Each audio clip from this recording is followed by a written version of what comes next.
হুজুর যে ওয়াজ করছে সেদিন ওই হুজুর ছিল, ওই হুজুর ওয়াজ করছে খালি ঢিলা আর কুলুবের ওয়াজ, পাক পবিত্রতার ওয়াজ, বুঝেন নাই?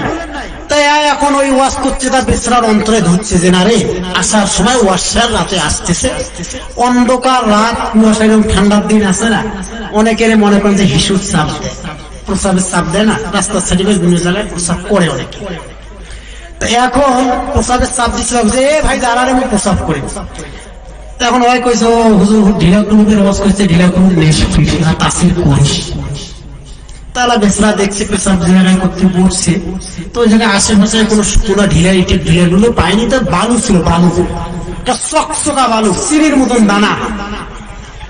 তো এখন পেশাব শেষ, চিন্তা করলো হুজুর পাক পবিত্রতার ওয়াজ করলো, না ঢিলা ব্যবহার করতে হবে।